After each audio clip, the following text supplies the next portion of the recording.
Hi இன்னைக்கு வந்து hi இன்னைக்கு வந்து நம்ம ரொம்ப ரொம்ப யூஸ்ஃபுல்லான ஒரு வீடியோங்க. சரிங்களா? மேனிஃபெஸ்டேஷன் பத்தி பார்க்குறோம். எல்லாருக்குமே ரொம்ப யூஸ்ஃபுல்லா இருக்கும். எங்க வந்து நம்ம மிஸ்டேக் பண்றோம் அப்படிங்கறத ரொம்ப ஆழமா நம்ம எப்படி திங்க் பண்ணணும், நம்ம மிஸ் ஆகிற இடத்தவே அப்படியே போய் கண்டுபிடிச்சு அங்கிருந்து எப்படி வந்து நம்மள ஃபர்ஸ்ட்ல இருந்து நம்மள வந்து சேஞ்ச் பண்ணிக்கிறது அப்படிங்கிற மாதிரி எல்லாமே நம்ம மனம் சார்ந்து நம்ம எண்ணம் சார்ந்து தான் இந்த வீடியோ இருக்க போது. எல்லாருக்குமே யூஸ்ஃபுல்லா இருக்கும். ஸோ வீடியோக்குள்ள போலாம். மேனிஃபெஸ்டேஷன் பத்தி நம்ம நிறைய வீடியோஸ் போட்டிருக்கோம். யூடியூப்ல நிறைய வீடியோஸுமே இருக்கு. சரிங்களா? இப்போ இதுல நம்ம என்ன தெரிஞ்சுக்க வேண்டியதுன்னா, மேனிஃபெஸ்டேஷன் பத்தி பொதுவா நமக்கு தெரியும். நம்ம ஒரு விஷயம் ஆசைப்படுறோம், அது நடக்குதுன்னு. ஆனா நடக்காமையும் போகுது. இது வந்து காமன். இதுல ரொம்ப பர்ட்டிகுலரா நம்மளோட என்ன வேலை பாக்குதுங்க, மேனிஃபெஸ்டேஷன்ல என்ன வேலை செய்யுதுன்னு கேட்டீங்கன்னா, நம்மளோட மனம் நமக்கு கொடுக்குற அந்த எண்ணம் மூலமா, நீங்க இங்க எந்த வேலையுமே பார்க்கல அப்படிங்கிற ஒரு கான்சியஸ்ல இருங்க. உங்களோட மனம் வந்து உங்களுக்கு ஒரு எண்ணத்தை கொடுக்குது. அதோட வேலையை அது பாக்குது. நம்ம அந்த எண்ணத்தை சரியாதான் திங்க் பண்றோமா இல்லையாங்கிற அந்த குவாலிட்டி கண்ட்ரோலர் மாதிரி குவாலிட்டி செக் பண்ணணும் நம்ம. மனசு வந்து 1000 தாட்ஸ் கொடுக்கும். அதுல எது வேணும் எது வேண்டாம் அப்படிங்கறத வந்து வெட்டி எடிட்டிங் பண்ணணும் நம்ம. சரிங்களா? நம்மளோட தாட்ஸை வச்சு ப்ராப்பரா சொல்லணும்னா அதுதான். தேவையுள்ளதை வச்சுக்கணும், தேவையில்லாத தூக்கி போட்டுறணும், யோசிக்காம தூக்கி போட்டுறணும். இவ்வளவுதான். இப்போ ஒரு அந்த மேனிஃபெஸ்டேஷன்ல நம்ம எங்க டீவியேட் ஆகுறோம், எங்க வந்து நமக்கு அந்த கன்ஃபியூஷன் ஸ்மூத்தா போகும். நான் சொல்றது நம்ம தாட்லயே சொல்றேன். நீங்க மேனிஃபெஸ்ட் பண்ணிட்டு இருக்கீங்க, ஒரு விசுவலைசேஷன் பண்றீங்களா இருக்கட்டும், எதுனாலும் ஒரு இடத்துல போய் ஸ்டாப் ஆகும். திரும்ப வந்து அது எப்படி எங்க இருந்து திரும்ப கனெக்ட் பண்ணிக்கிறது அப்படின்னு தெரியாத மாதிரி ஒரு சிச்சுவேஷன்ஸ் வரும். அது என்னன்னு பாத்தீங்கன்னா, ஃபார் எக்ஸாம்பிள், இப்ப வந்து நீங்க ஒரு பெரிய வீடு கட்டணும் அப்படிங்கிறது உங்களோட மிகப்பெரிய ஆசையா இருக்குன்னு வைங்க. அந்த வீட்டுல எப்படியெல்லாம் ரூம்ஸ் இருக்கணும், இல்ல வந்துட்டு கன்ஸ்ட்ரக்ஷன், இன்ஃப்ராஸ்ட்ரக்சர், உங்களோட இன்டீரியர், வீட்டுக்கு வெளியே எப்படி இருக்கணும், இப்படி ஒரு ஐடியா நீங்களே கிரியேட் பண்ணி வச்சுருக்கீங்க. இப்போ இதை வந்து நீங்கள் திங்க் பண்ணிட்டே போகிறீங்கன்னு வைங்களேன். திடீர்னு எங்கேயோ ஒரு இடத்துல இப்போ அந்த வீடு கட்டுறதுன்னு ஸ்டார்ட் பண்ணியிருப்பீங்க. லோன் போய் கேட்குறோமே, இப்போ வந்து லோன் கிடைக்கலனா பேங்க்கில் அடுத்து என்ன பண்ணுவோம்? ஒருவேளை நம்ம ஃப்ரெண்ட்ஸ் எங்கேயாவது கேட்டு பார்க்கலாமா? இல்லை வந்துட்டு அதாவது நம்ம மேனிஃபெஸ்ட் பண்ணிக்கிட்டு வந்துட்டு இருக்கோம். இப்போ நான் ஒரு பெரிய வீட்டில் சூப்பராக ஒரு ஏசி ரூமில் வந்து ஸ்விம்மிங் பூல் இருக்குது, கார்டன் பக்கத்தில், அப்புறமா வந்துட்டு அப்படி இப்படின்னு நம்ம அப்படி அந்த ஒரு செட்டப்பில் ஒரு நாள் நீங்கள் மேனிஃபெஸ்ட் பண்ணி இதை தான் நான் பண்ண போகிறேன்னு ஒரு படத்தை நீங்கள் ரெடி பண்ணி வச்சிட்டீங்க. இப்போ அந்த படத்தை நீங்கள் போட்டு பார்க்குறீங்கன்னு வைங்களேன். அதை போட்டு பார்க்கும் பொழுது அதுக்கான ப்ராசஸ்லேருந்து நீங்கள் ஆரம்பிச்சிருக்கிறீங்க. இப்போ அதாவது பண்ண படம் வேற. இப்போ என்ன பண்றீங்கன்னா, சரி ஓகே நம்ம ஆரம்பத்துல இருந்து பண்ணலான்ட்டு நீங்க அதையும் ப்ராப்பரா பண்ணிட்டீங்கன்னா தப்பிச்சிக்க அங்கிருந்து. அகைன் நம்ம போறோமே, இப்போ வந்து அந்த இடத்துல லோன் கிடைக்கலன்னா என்ன பண்றதுன்னு ஒரு பிரச்சனை தானா ஆட்டோமேட்டிக்கா மைண்டுக்கு வரும். அப்போ வந்து வேற எப்படி அந்த பணத்தெல்லாம் அரேஞ்ச் பண்ணலாம்? இஎம்ஐல போகலாமா, இல்லை ஃப்ரெண்ட்ஸ் கிட்ட கடன் வாங்கலாமா, நகையை கொண்டு போய் அடமான வைக்கலாமா, இல்லை இடத்தோட பத்திரத்தை பேங்க்ல இன்னும் ஜாஸ்தி அமௌண்ட்டுக்கு வைக்கலாமா, ஃபைனான்ஸ்ல வாங்கலாமா, இப்படியெல்லாம் அதாவது நம்ம மேனிஃபெஸ்டேஷன் தாண்டி நம்ம என்ன பண்ணிடுறோம்னா, நம்மளோட லெஃப்ட் பிரெயின் ஓப்பன் ஆகி ப்ராக்டிக்கலா திங்க் பண்ண ஆரம்பிச்சிடுறோம். திரும்ப அகைன் நம்ம வந்து இந்த இப்போ இருக்க சுச்சுவேஷன்ல இருந்து யோசிக்க ஆரம்பிச்சிடுறோம். ஸோ அந்த இடத்துலயே நம்மளோட வீடுங்கிறது வந்து கொஞ்ச நேரம் ஸ்டாப் ஆகுது. ஸோ இப்படிதான் ஃபார் எக்ஸாம்பிள் சொல்றேன், எல்லாத்தோட மேனிஃபெஸ்டேஷனையும். அதையும் தாண்டி நீங்க வீட்டுக்கு உள்ள வரைக்கும் கூட போயிருவீங்கன்னு வைங்க. அதை போகும்பொழுது அந்த அந்த ஒருவேளை அந்த இந்த வீடு இஎம்ஐயா இருந்தா, இப்போ வீடே கட்டிட்டீங்கன்னே நீங்க நினைச்சு பாக்குறீங்க.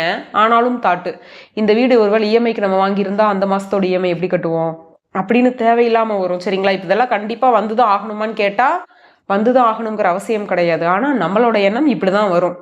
நம்ம என்ன பழகிருக்கோமோ அதுதானே எண்ணத்துல வெளிப்படும். ஸோ இப்படிதான் மேனிஃபெஸ்டேஷன்ல டீவியேட் ஆகுறது. ஒரு விஷயத்த நீங்க ஃபர்ஸ்ட் ஆசைப்படுறீங்கன்னா எந்த இடத்துலையுமே அதை காம்ப்ரமைஸ் அப்படிங்கிற ஒரு விஷயம் மேனிஃபெஸ்டேஷனுக்குள்ள வரக்கூடாது. கன்ஃபியூஷனுங்கிறது வரக்கூடாது. உங்களோட அதாவது படம் வந்து எடுத்து முடிச்சதுக்கப்புறம் நீங்கள் ஒரு சீனை கிரியேட் பண்ணி அங்கே ஷூட்டிங்லாம் தனியாக எடுத்துகிட்டு இருக்கக்கூடாது. சரிங்களா? அதுக்கு அந்த அளவுக்கு நீங்கள் ரொம்ப எப்படி சொல்கிறதுனா ரொம்ப கான்ஃபிடென்ஸாக இருக்கணும். இதுதான் நான் செய்ய போகிறேன் அப்படிங்கிறதுல ரொம்ப தெளிவாகவே இருக்கணும். உங்களுக்கு புரியுதா? சரிங்க. இப்போ நீங்கள் ஒரு டேரக்டர்னு வைங்களேன், ஒரு படம் எடுக்கிறீங்க 3 மணி நேரத்துக்குன்னா, நீங்கள் எடுங்க ஒரு 4 மணி நேரம் 5 மணி நேரம் எடுங்க படத்தை. எனக்கு எது தேவையோ எது தேவையில்லையோ நான் அதை உட்காந்து 5 மணி நேரம் பார்த்து எனக்கு எதெல்லாம் வேணுமோ அதெல்லாம் நான் சேர்த்து கம்பைல் பண்ணி ஒரு 3 ஹவர்ஸ்க்கு நான் ஒரு படத்தை வந்து ஃபைல் நான் ரெடி பண்ணிக்கிறேன் அப்படின்னு நீங்க சொல்றது பெட்டரா? இல்ல நம்ம படத்தை எடுக்கும் பொழுதே என்னெல்லாம் பண்ண போறோங்கிறத யோசிச்சுட்டு தான் நம்ம வந்து ஷூட்டிங்கே போவோம். அந்த மாதிரி நீங்க எடுக்கும் போதே மேக்சிமம் 3 மணி நேரம் இல்லைன்னா கூட அட்லீஸ்ட் ஒரு 3.25 மணி நேரம், 3 மணி நேரம், 20 நிமிஷம் இப்படி போனீங்கன்னா கூட உங்களுக்கு அந்த டைம் வேஸ்ட் ஆகுது இல்லைங்களா, அது கம்மியாகும். சோ நீங்க வந்து அந்த ஒரு படம் உங்களோட விஷுவல் பண்றீங்க, உங்க தாட் இதுதான் என்னோட மேனிஃபெஸ்டேஷன் நீங்க பண்ணும் பொழுதே உங்களுக்கு 1000 வந்து கொஸ்டின்ஸ் வரும். இப்படி போய் நீங்க நிக்கும்போது அந்த பேங்க் மேனேஜர் லீவ் இன்னைக்கு என்ன பண்ணுவ? அப்புறம் வந்து பணத்தை எடுக்கலான்னு போனா ஏடிஎம்ல பணம் இருக்காது என்ன பண்ணுவ? இப்படி நிறைய கேள்விகள் வரும். அது எல்லாத்தையுமே நீங்க ஒண்ணா ஆன்சர் பண்ணுங்க. இல்லையா அதை ஸ்கிப் பண்ணிட்டு நீங்க பாட்டுக்கு போங்க. ஏன்னா நீங்க வந்து ரைட் பிரெயின்ல இருக்கிறீங்க அப்படின்னா அது ஒரு டிவைனிட்டியில இருக்கீங்கன்னு அர்த்தம். அந்த ரைட் பிரெயினுக்கு தெரிஞ்சது எல்லாமே இமேஜினேஷன் மட்டும்தான். ஒரு கற்பனையான திங்கிங்கை எந்த அளவுக்கு நம்மளால கிரியேட்டிவா யோசிக்க முடியுமோ அத்தனையுமே ரைட் பிரெயின்ல தான் அது நடக்கும். நான் ஆல்ரெடி ரைட் பிரெயின் பத்தின வீடியோஸுமே நம்ம சேனல்ல இருக்கு. நீங்க அதையும் கூட போய் செக் பண்ணுங்க. அவ்வளவு டவுட்டா இருக்கு அப்படின்னா.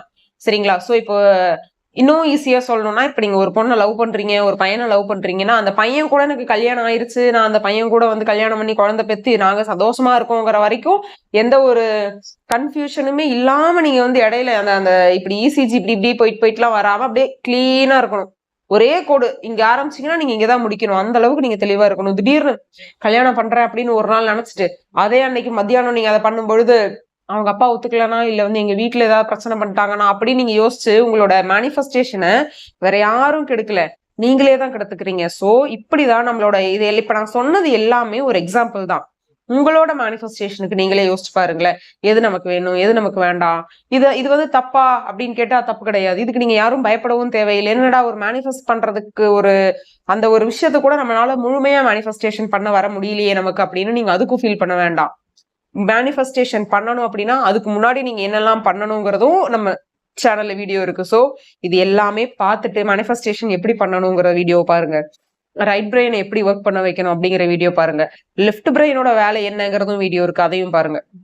எல்லாத்தையும் பொதுவா பார்த்துட்டு இது ஓகே, இப்ப நான் மேனிஃபெஸ்டேஷனுக்கு நான் தயார் அப்படின்னு நீங்க வந்துட்டு அப்புறம் தான் மேனிஃபெஸ்டேஷனுக்குள்ள வரீங்க. சரிங்களா?